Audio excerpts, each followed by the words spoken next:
All right. This is Danielle Kurd, and you're listening to The Fire These Times. Today, we're joined by Dr. Atalia Omer. She's a professor of religion, conflict, and peace studies at the Kroc Institute for International Peace Studies at the University of Notre Dame. She specializes in religion, nationalism, and peace building, and she has a new book, Decolonizing Religion and Peace Building, which was published last year by Oxford University Press. So I met Dr. Omer at a conference at Tufts University. And I was really taken by some of the research that her and her co-author presented at that conference about the interplay between American neoconservatism and how that's playing out in the Israeli context and vice versa.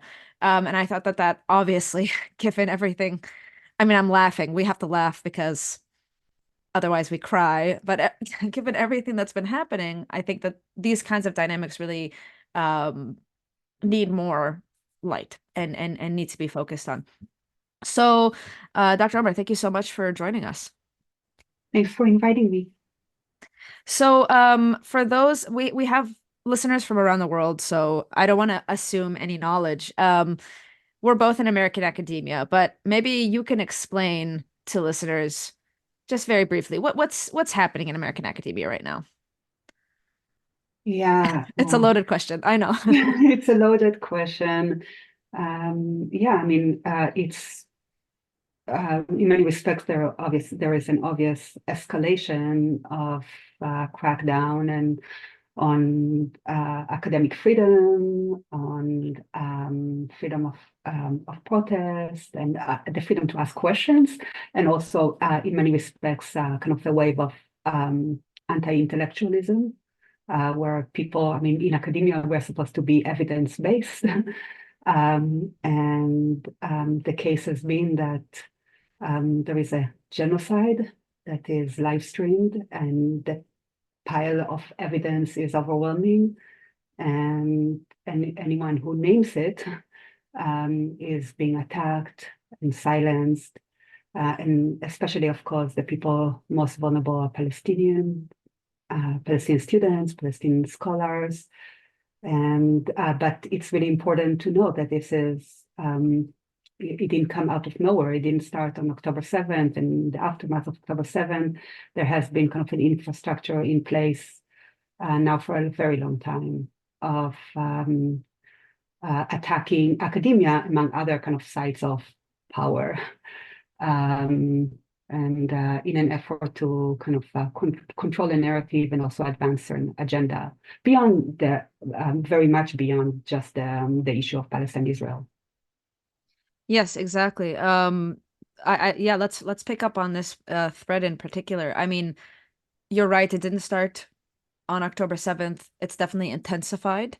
But these structures were in place, and um, Palestine is kind of the issue that is being used by a broader network, a broader structure of those who are interested in these kind of culture wars, um, and interested, as you said, in academia as a site of power and knowledge production, and they're using Palestine as kind of the entry point to control knowledge production, to control what we know, what questions are asked, and um, it's it's broader than the Palestine question, as you said. So it's interesting to me how I think some parts of academia have definitely awakened to this issue, but there are other parts who seem to think that they are immune from these attacks on an academia. But yeah, I'm wondering what you think about the role that the academic issue plays in the larger culture war. Yeah,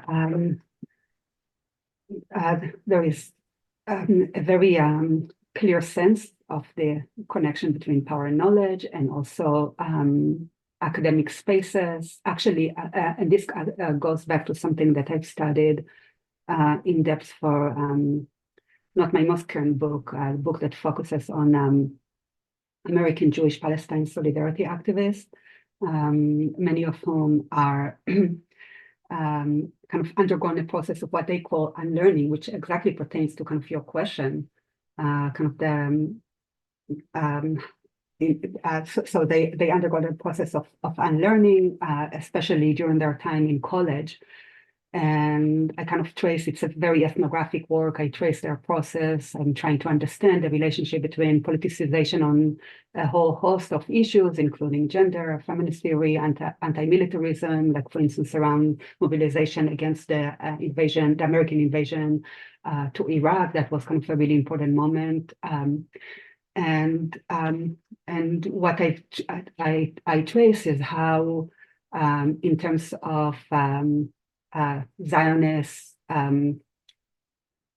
public diplomacy, Hasbara, Israeli public diplomacy, and I say Zionist because there are convergences of forces. They're not. It's not only Israel, and it's not only Jewish Zionists, but also Christian Zionist organizations who work together with the Israeli ministries and dedicated offices and different kind of other organizations that are transnational. This is not some conspiracy theory. This is a very material reality that can be traced, and there are studies to show how those networks operate. And what is interesting that already going back especially to 2001, which was kind of like the curious convergence of a big conference in Durban, South Africa, that in September, that really recognized, well, Palestine as kind of course, Palestine is a real place with real struggle, but also a struggle that signifies a broader kind of anti-colonial discourse, and it also has some metaphorical and symbolic significance. And at that moment, Zionism was named as a form of racism and connected to kind of that broader global understanding of anti-colonialism, and perhaps now we would use kind of the language of decoloniality, although anti-colonialism and decoloniality are different.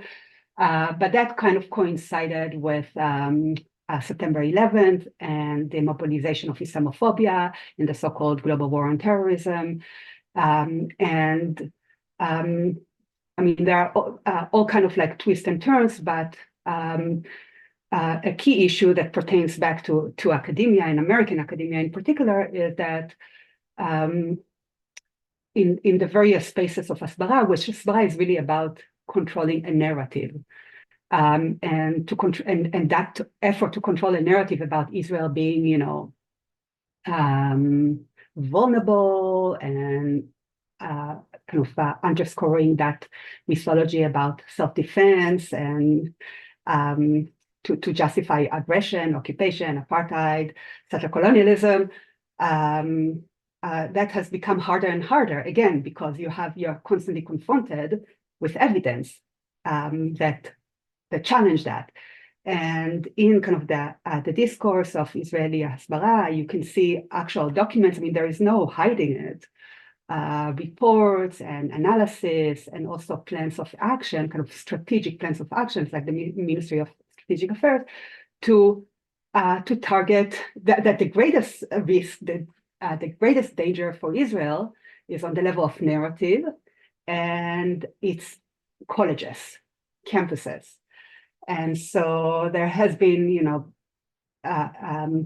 during those years, the 2000, and, you know, now it's over 20 years, a focus on silencing, censorship, and also, in a sense, I mean, various mechanisms of lawfare, of putting faculty and students on various lists that demobilize them professionally, and also, especially the more vulnerable people are, you know, it really does offer multiplicity of risk.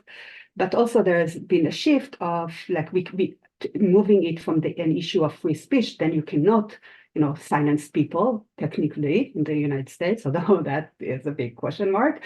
But turning it into kind of like a form of racism. And we see the legislation and kind of like multiple mechanisms in place for kind of global repression of Palestinian rights, and including the study of Palestine studies, by weaponizing Title VI, which is a hard-won,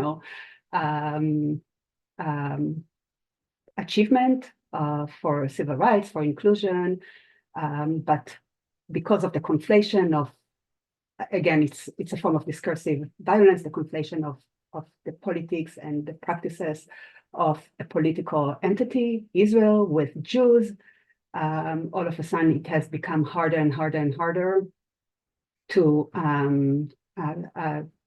challenge that, and now it could very much become, especially after October 7th and the various hearings and Congress and the assault on academic institutions, now so reinforced by the events and the rhetoric. It's clear that we may be moving into greater kind of crackdown, doubling down on controlling the narrative. But having said that, I think that signifies a sense of loss, of the loss of the kind of the absolute control of They lost the narrative. the loss of the narrative.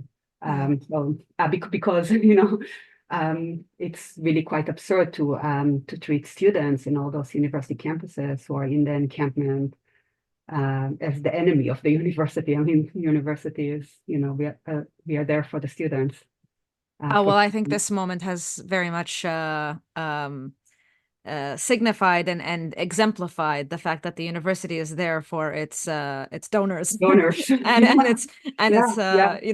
stakeholders, really not the students. So it's a very clarifying moment, I think, for Very people who care clarifying. about higher education.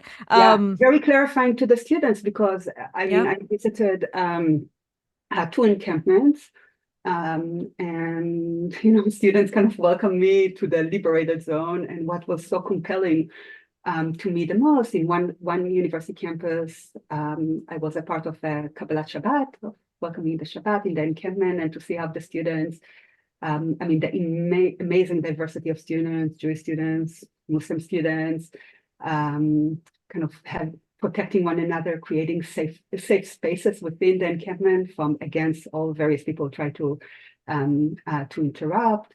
And also the library, the teachings, the kind of the radical learning that happened in those spaces is also indicative of the disjunct between the people with the economic capital, and but also there are other forms of capital that and I hate to use capitalist metaphors.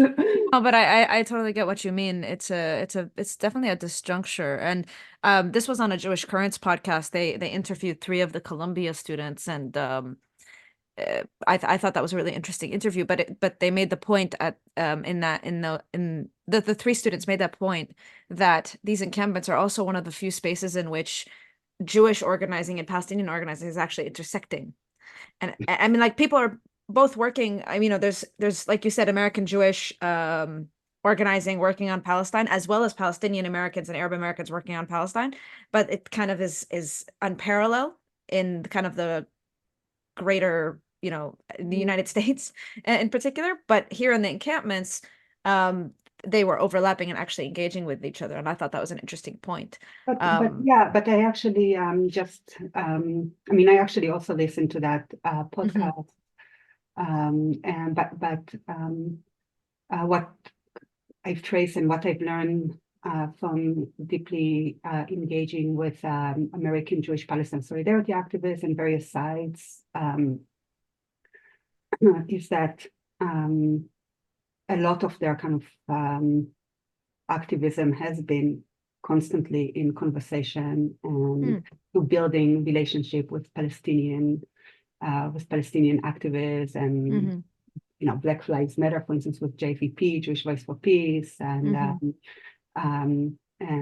if not now, I mean, so also this is just to say that also the form that Jewish activism has taken since October 7 in the US didn't come out of nowhere. Of course, yeah. In, So we need a longer longer view.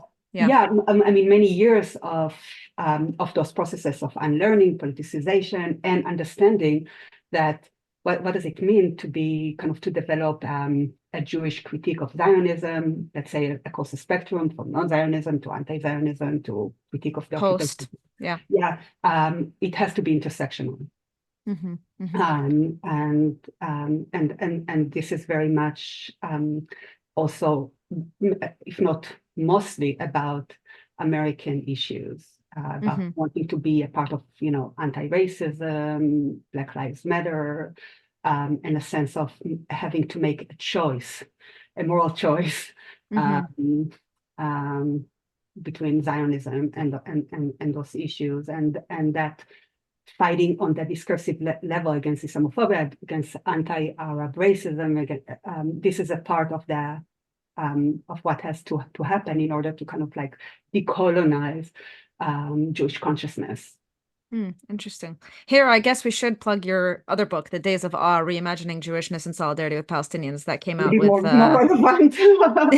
Yeah. But I'll put it in the show notes if people are interested. The University of Chicago Press in 2019, I believe. So, yeah. So actually, let's talk a little bit more, because there was a really interesting term that you used in your remarks at Tufts, this concept of boomeranging.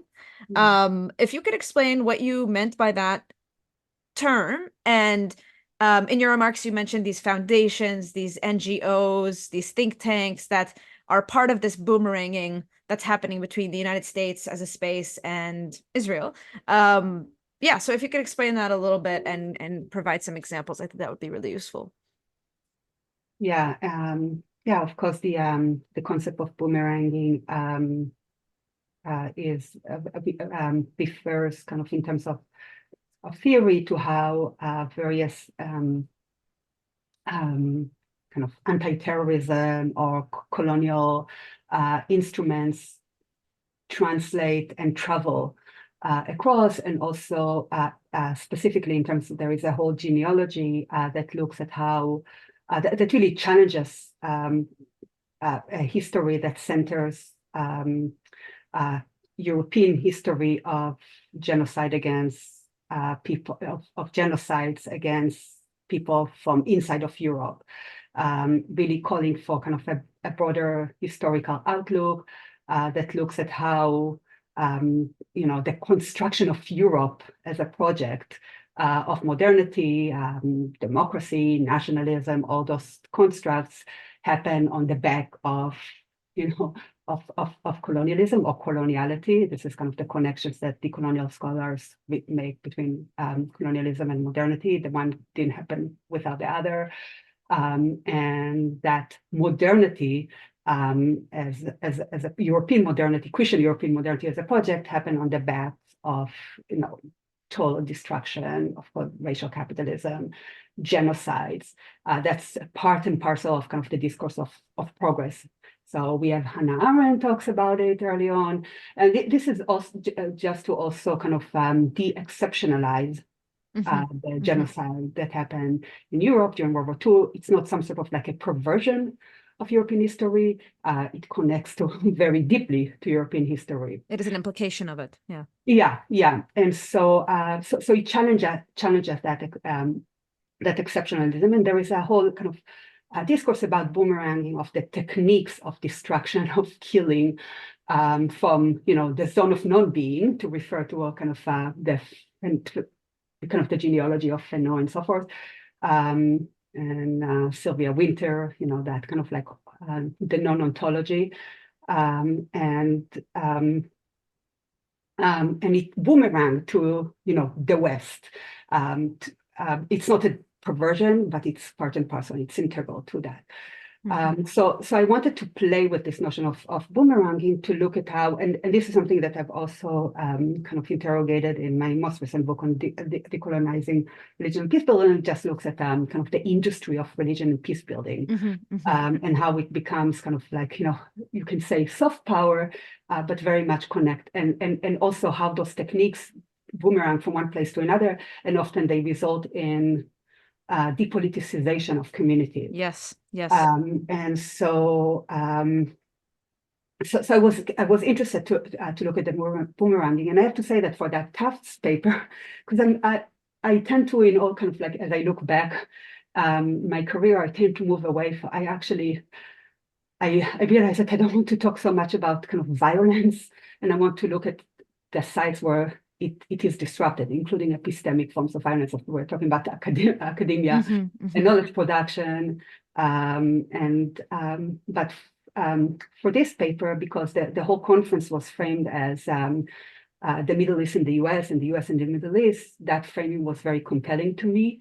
And I was interested to see how and how primarily Christian Zionism operates, because it has been the case that in the recent decades, the same kind of period that we were talking about earlier, there is kind of convergences and alliances between what you would call in the context of Palestine and Israel, the settlers lobby, which of course now it's simply the government, because it has within Israel, yes. within Israel, within the Israeli discourse, but completely bypassing, other sectors within the Jewish Israeli society, and also the political map, and also American Jews. The same American Jews that I've said, they become irrelevant, and so I was interested with that in that, and I thought that it will be, writing the paper will be an opportunity to look and to interrogate the various kind of like hasbara, this Israeli public diplomacy, the convergences of forces, how the settlers lobby can completely bypass everyone else, and especially kind of the Jewish publics.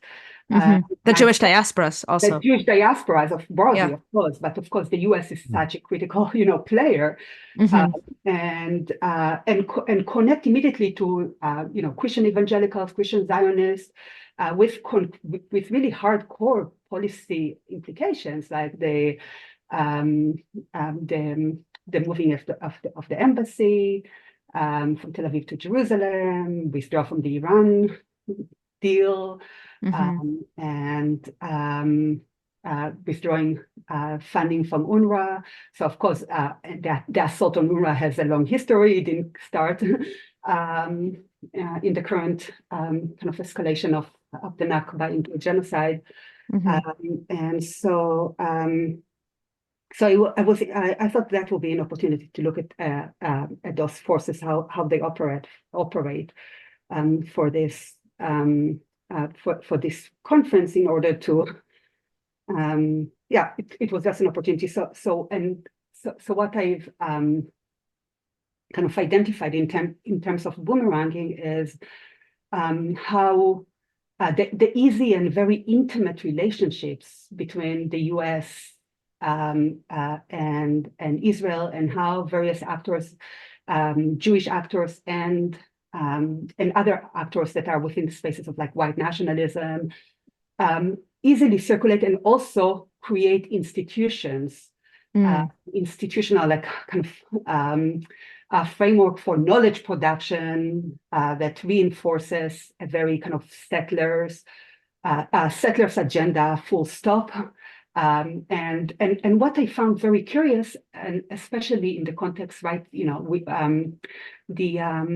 what appears to be kind of the non-organic circulation of libertarian agenda and kind of neoconservative American agenda into the it's something that's very, very clearly came from outside and from the American context. From the US to Israel. From the US to Israel, Yes. for instance, attack on labor unions,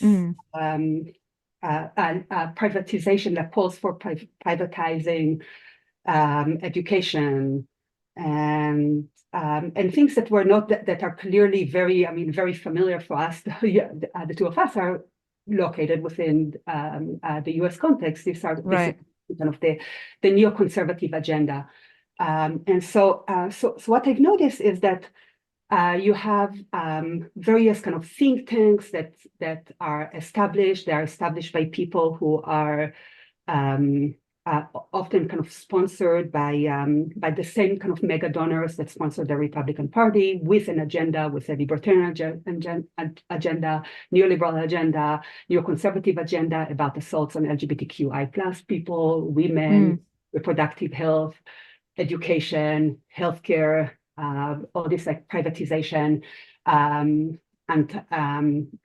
very much embedded in kind of white supremacy and anti-Black racism, and the same people that who underwrite Trump and other actors like Trump also end up underwriting a variety of initiatives, including the creation of educational colleges, institutions, think tanks, that, of course, produce scholarship and knowledge through fellowships and so forth, are the same people, like Jeffrey Yatz, Arthur Tanchik.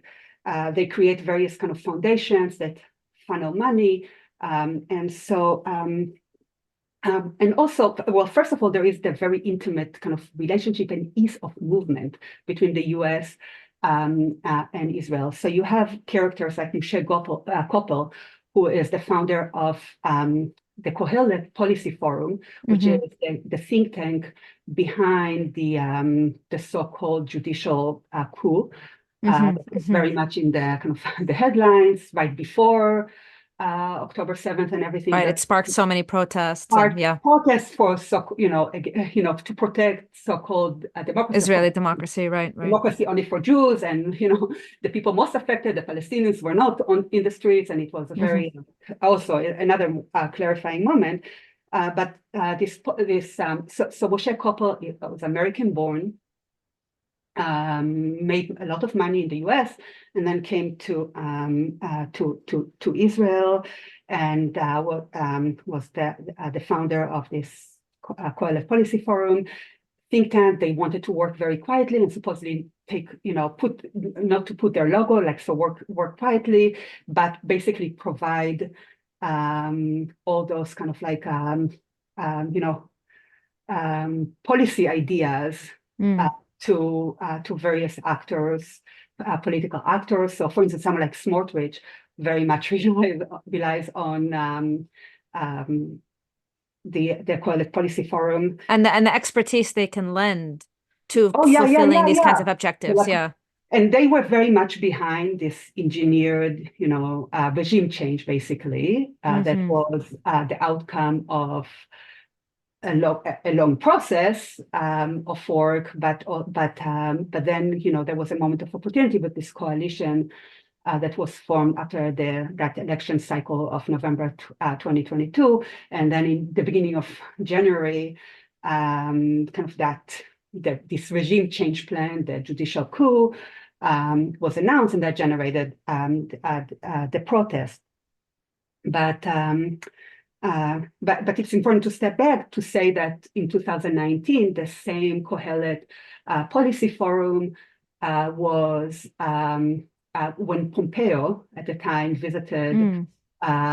He was Secretary of State, and under Trump, under Trump, and he came to Israel and basically announced that God gave the land to the Jews. Reflecting that convergence of, again, agenda. There is the kind of the neo-imperial agenda, the Christian Zionism that, of course, Pompeo, it's very well known, like Mike Pence, very embedded in. Like fundamentalist, Yeah, evangelical Christian kind of Christian Zionist worldview. He basically announced, kind of gave the green light during that visit for annexation, which is exactly the agenda of the Kohelet Policy Forum as it converges with the settlers, the kind of the fascist messianic settlers agenda in Palestine, Israel. And as he was getting ready to deliver his speech, he thanked the Kohelet Policy Forum. And so this is kind of Very clear evidence, yeah. yeah, very clear evidence. But many of the people kind of associated with the Coiled Policy Forum are also associated with the promotion of kind of white nationalism in the US, Mm, and with the Federalist Society that is very much behind kind of the consolidation of the culture war and the takeover of the judicial of the Supreme Court in right, the right, right. United States. And so you see over and over and over again kind of like convergences of all those interests. And stepping back, I mean, another kind of uh, um, example that I provided in the paper that I presented at Tufts was of well, first of all, we have that kind of the obvious Christian Zionist evangelical aspect in American and also British. And I mean, it's not only American. We are kind of like singling it out because it's so powerful. Right, right. I mean, Yeah. that's such powerful policy implication that really Hmm. affect people. I mean, listen, the United States is a hegemon. We don't have to keep explaining it away. Like Okay, we have to, like, I'm okay. always like, we have to focus on it because it is important. But yeah, Yeah, go totally. ahead. Yeah. And so, I mean, just CUFI, just Christian United for Israel, which is white Christian evangelical Zionist organization, has over 10 million people affiliated with it. Wow. That's many more than there are Jews in the United States. Right. And so it's important and someone like Pompeo, Mike Pence, they come from that. They are very actually really embedded in kind of sense of the prophecy and kind of the more like, for lack of a better word, kind of the theological understanding of Christian Zionism. But it's very important to note and to identify and trace what I call in the paper, and something that I want to think about more, this like opportunistic philo-Semitism or Christian Mm, Zionism. And of course, Christian Zionism comes in, I mean, it's easier to think, oh, these are people who believe in the prophecy, meaning that, in order for Christians to be redeemed and to bring in the second coming of Jesus, the Jews need to return. Of course, the Jews is a fetish. It's not like a real thing, no, not real yeah, it's people. not real people. They just No, need no, to no, go it's like an there. issue. Yeah, Yeah, yeah. yeah, yeah. So it's easy to kind of dismiss it, but it's harder to identify and interrogate other forms of Christian Zionism that are so ubiquitous. It's kind of like the air, the oxygen. I Mm, mean, we saw it very clearly with Biden, his, like kind of his statements that, oh, Jews are only saved because of Israel. Like, really, you hmm. have how many million of Jewish citizens you have under your kind of like, leadership? Right. So there are deep, like it really shows, it really exposes kind of the depth of the Christian Zionist discourse within the context of liberal, just Even liberal. outside the evangelical spaces. Yeah, Yeah, yeah. absolutely. And then you have those kind of like opportunistic philo-Semitism. And to be clear, philo-Semitism, this love of Jews, is deeply anti-Semitic Mm, across the board. hmm. I mean, so you see those convergences over and over again, and many people associated, like for instance, um, Eugene Kantovich. This is another key person associated with the Kohelet Policy Forum, but also someone who is, by the way, he was born in Ukraine, moved to the US, and then moved to Israel and became very involved with the Kohelet Policy Forum. And he's been a major force in anti-BDS, kind of global repression mechanism. And he has been central in kind of US-based lawfare organization called the Deborah Project, and also was instrumental in representing Trump in election lawsuit in Pennsylvania after the November 2020 Mm, elections. So you see hmm, kind of hmm. that, like the Very same much people. boomeranging. Right. Yeah, Same yeah, people. Yeah, that's yeah. the boomeranging. And another kind of aspect that I mentioned in the paper is the very intentional knowledge production. So it's not only kind of like, money and An those, influence or something yeah, like the that. Something in the thinking, ether. Yeah. yeah, it's a very, very intentional intellectual work that is happening in kind of producing knowledge across the spectrum. So I mentioned the more kind of, and again, you see kind of the ease of move from the US to Israel by American Jews who can, some of them, live here, live in the US for part of the year and Israel for part of the year, or just like visit all the time for weddings and whatnot. And some of them make aliyah, immigrate, settle, often in territories occupied in 1967. And what I trace is kind of that very intentional production of knowledge. Again, it's part of this broader hasbara. So you have an intentional production of knowledge in more liberal kind of register. Like the example would be the Hartman Institute that is based in Jerusalem, but also based in the US. Again, you have kind of like that multiplicity of locations, and very, very easy to travel. Of course, it's indicative of how, it's the exact opposite for Palestinians. So, right. Their movement is only more and more and more and more and more concerned, their ability to move from one place to another. Right. And so you have the Hartman Institute through, again, investments in various research initiatives, fellowships, to create kind of an Israel, and this is where it's so not organic, and the Israel-based form of what in the American context you would call liberal Zionism. And also in recent years, a very intentional effort to, kind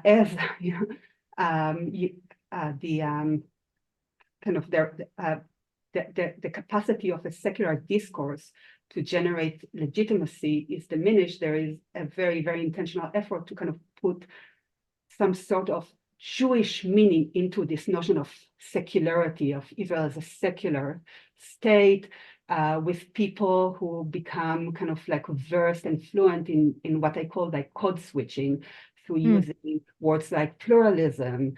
Of course, it's in reference to Palestinians within 1948, without talking about how 1948 Palestinians are product of minoritization, of violence, of, So, but the point is that there are programs that are established, research clusters. You really kind of see and can trace the relationship between power and knowledge production. So this is one. Another one is the establishment of again, with kind of Republican money, the same kind of donors, mega donors for Republicans, helping establish an institute like the Shalem Center or college in Jerusalem, yet again, under the leadership initially of an American Orthodox a Jewish scholar who was incubated intellectually at the Madison Center at Princeton University, which is a center that is central, one of kind of the intellectual centers in the productions of the American culture wars kind of discourse.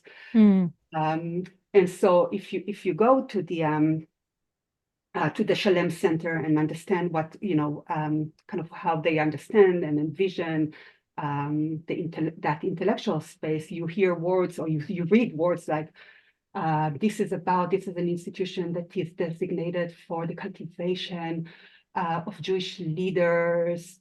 This is a part of, of the Judeo-Christian tradition. That construct of the Judeo-Christian is, first of all, the values, yeah. Yeah, it's deeply violent because it presumes it's supersessionist. It's a relatively recent invention born of kind of modernity and born out of the delinking of Jews from Muslims. And part of what kind of decolonial work does is to demonstrate how that happened, how Jews became assimilated into whiteness and into this construct of the Judeo-Christian. Of course, it also, really underwritten by Islamophobia and Orientalism. This is something that a scholar that has really influenced me, Santiago Sabotsky, talks about in his book, Decolonial Judaism, which is a really important book. So you read the discussion there, how kind of the intellectual vision, and you see words like Judeo-Christian, like that civilizational discourse, so deeply violent, the invention of or the assimilation of Jews and Jewishness and Jewish history into whiteness, which is something that really needs to be despite how you're like white Europeans, like despite the history of white Europeans vis-a-vis the Jewish people, And so you see kind of the very intentional construction of this kind of civilizational discourse, language about cultivating values, and which is again, it's a kind of a code word translated from the kind of the American context of neoconservatism and culture wars. And so you see the language of exceptionalism, Jewish exceptionalism, really kind of explicated. And part of how this boomeranging is work is by constructing this Israeli Jewish shamranut or conservatism that in many respects mimics American neoconservatism, but also it's really important to trace how various actors from the kind of the settlement movement, the kind of the messianic discourse, especially after, so this is where you put agency, in exactly, in the context of Palestine, Israel, on some of those actors. So it's not only the imperial actors operating and you just mimic them, and, because, they have had, especially after 2005, which was from the perspective of the settlers discourse, was a really traumatic moment, and I'm putting like scare quotes. So we're talking about in 2005 when the settlements in Gaza were removed. Yeah, the so-called unilateral disengagement. So that was a critical moment for that movement, because it signifies, like, they couldn't understand how a government, a Jewish, how Israel could disengage from land, because the settler kind of movement has been land-centric. About annexationist, expensive understanding of space, and in the kind of their own rationalization, they understood they needed to build more power. And one of the reasons why the so-called disengagement happened is because of the kind of the secularity of the broader Israeli public. And so all of a sudden you see kind of convergence in the context of the Jewish Israeli discourse between the settlers' agenda, the land-centric agenda, and the Neocons, so kind of the fascist agenda. Those are represented right now in Smotrich.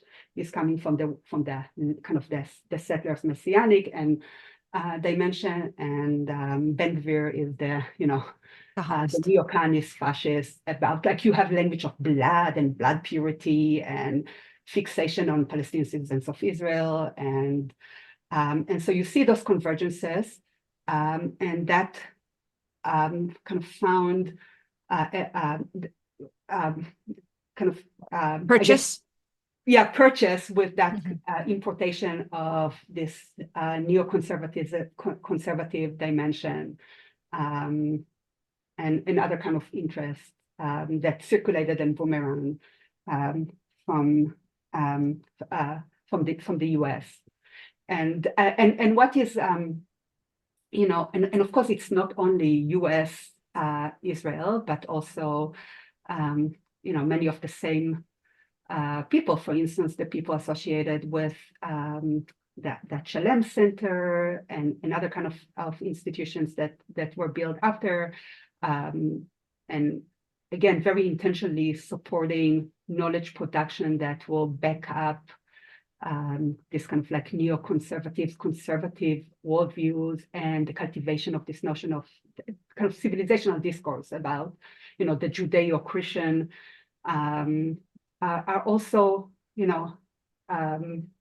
talking with people like Orban, are happy to talk with people like Orban, and so you see that kind of transnational boomeranging and exchanging of notes, and all those conversations are, really play into, anti-Semitism, because attack on, on gender, on Black people, On queer people. Yeah. on queer people, um, is also attack against Jews.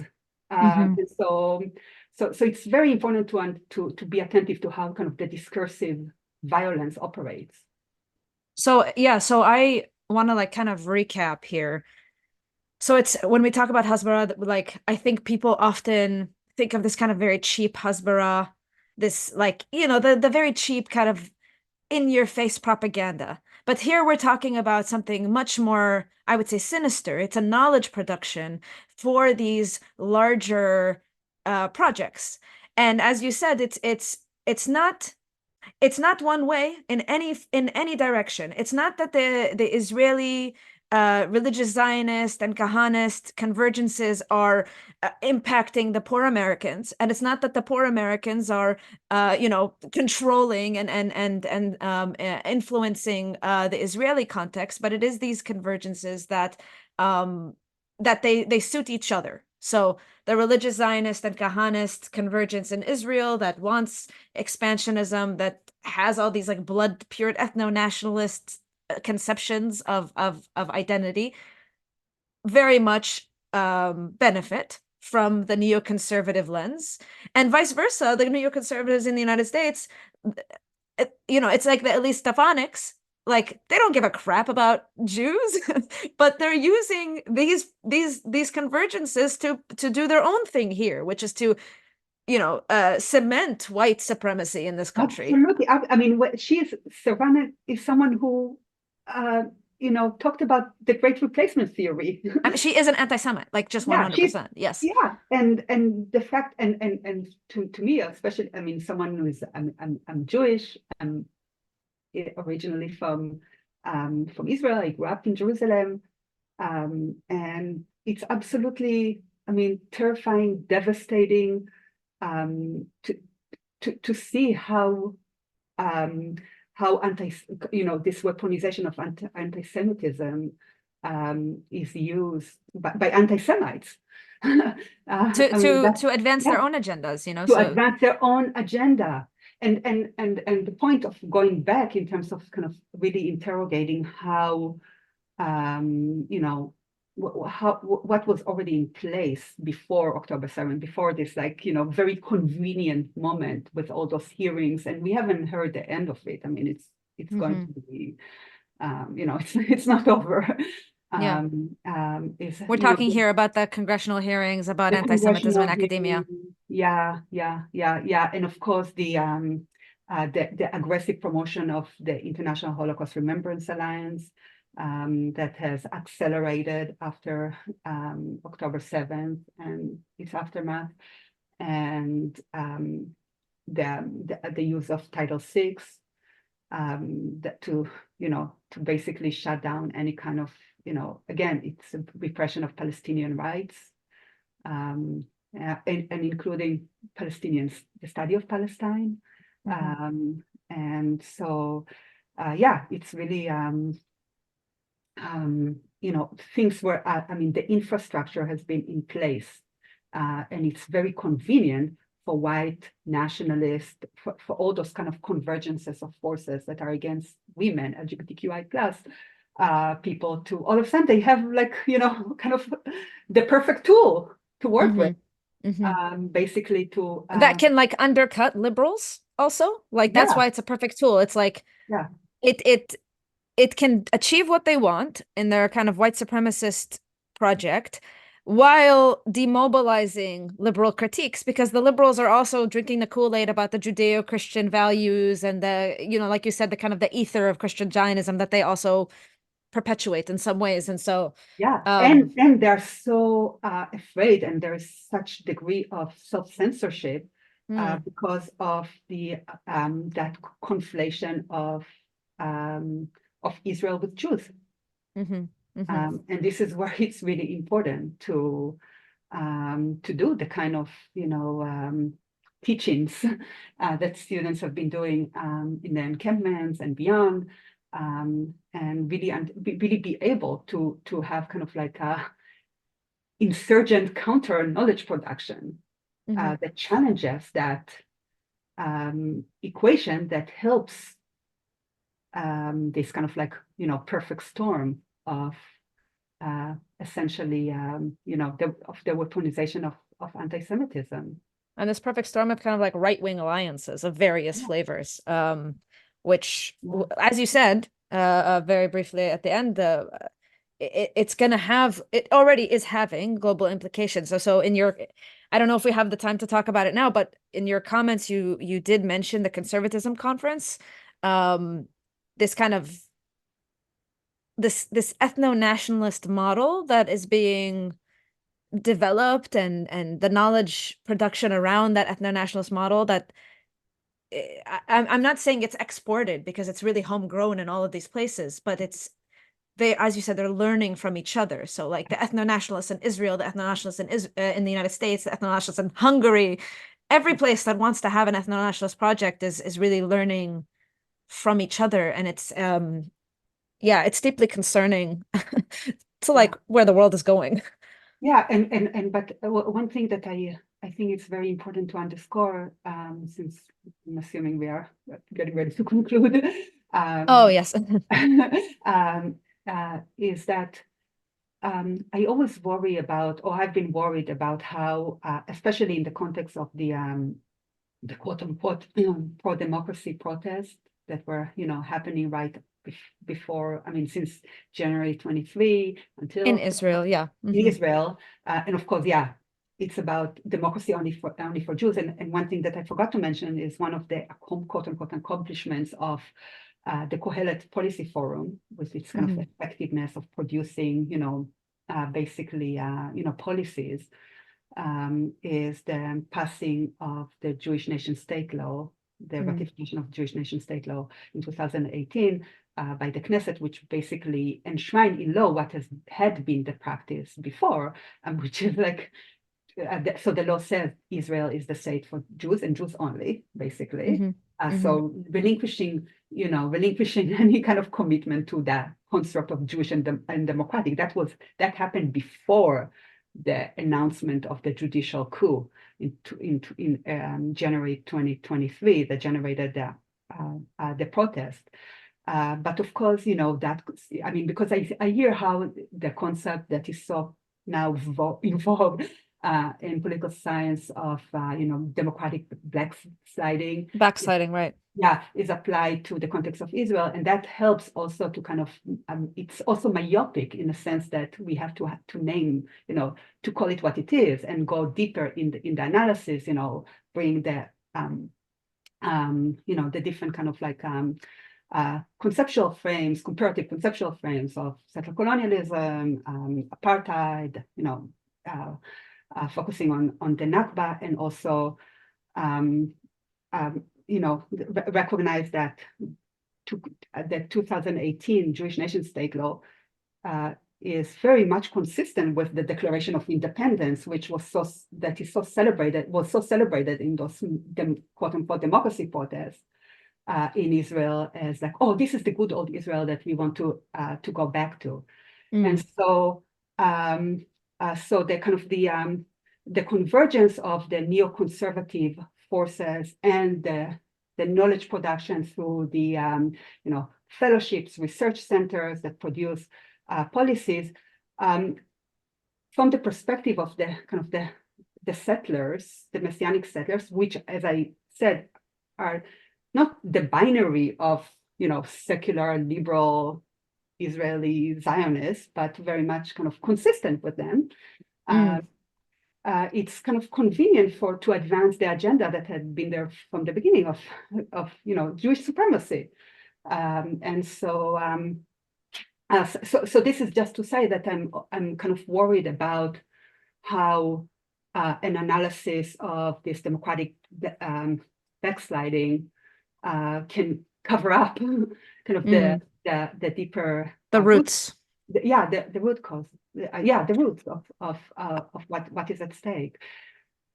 I mean, there's like a yeah, no, I understand your critique fully. No, I it's mean, not critique of me. I know that it's not. no, It's no, not totally. No, you. no. I mean, I don't believe this, obviously, but I think it's like a deeper problem, whether it's in political science or just kind of broader discourse, is that there's always this kind of divorcing of like modern political manifestations and implications from the structures in place that led to these implications and off especially in political science there's this kind of binary between democracies and authoritarian regimes and like if it's this then it must be not that and really missing the fact that like there's a lot of democratic authoritarian convergences and Yeah, democracies often have authoritarian practices and I think yeah, this is something that the yeah. field needs to more readily acknowledge. But that And yeah, I wanted to like another kind of um, this is a little bit of a tangent, but kind of another really pivotal and very intentional, since we kind of started the conversation with knowledge production, a pivotal organization that has seeded a lot of research, proliferated research, again, through investment in fellowships and programs of Israel studies that are inserted into academia. And one needs to be very careful when there is, in university, there is a center or department or whatever dedicated to Israel studies. One needs to ask, is there Palestine studies too? And also how that, and why is it not in Jewish studies?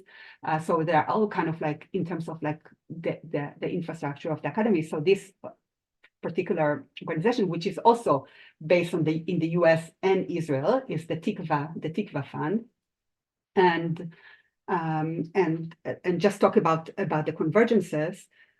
I realized recently, actually, after the presentation at Tufts, is that Elliot Abrams is on the board of directors of the Tikva one. yes.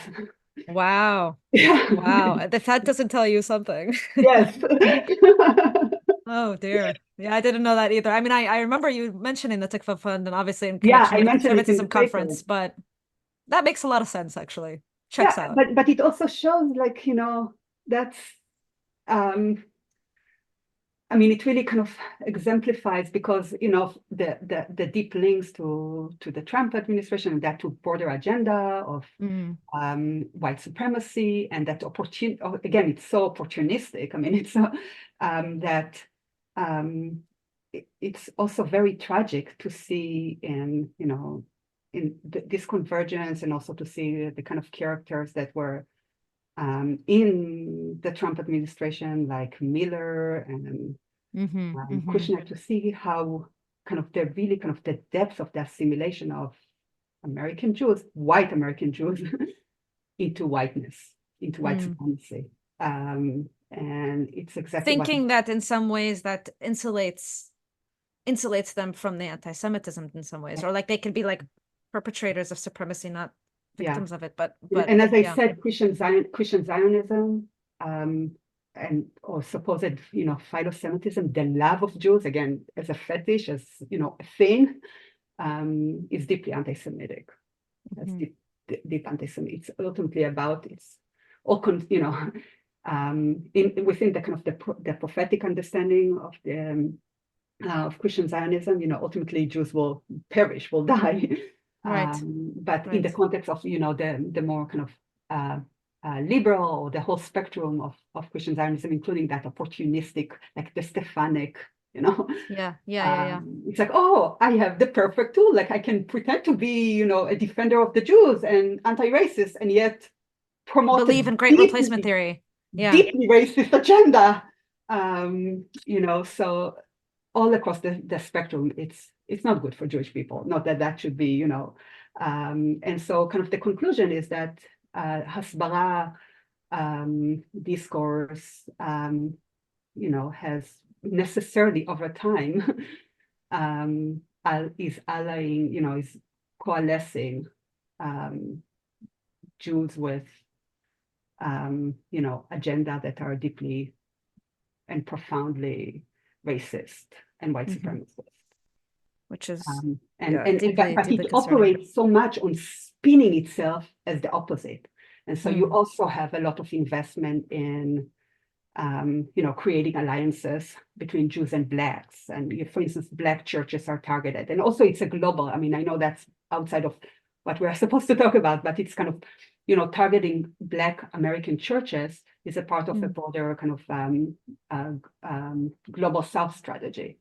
mhm. Because a lot of Hasbara has now kind of rerouted to focus on, the African continent, Latin America. There is a growing Christian Zionism. I mean, Mm. Bolsonaro is one of the most, celebrated Christian Zionists. Or Uh, Millie, the guy from Argentina, yeah, Milu, or exactly. I don't So, know how to pronounce his name, yeah. but I mean, honestly, we need to have you on for another episode to Ah, discuss the global implications, because yeah, like that's so deeply depressing. yes, Oh, deeply depressing. On that deeply depressing note, yes. thank you so much for the time that you've given us, and Well, thanks for having given me. us so much to think about. And the books that I mentioned, and some of the articles and things that I mentioned in the discussion, I'll put in the show notes for everybody. But yeah, thank you so much for being here. Thank you.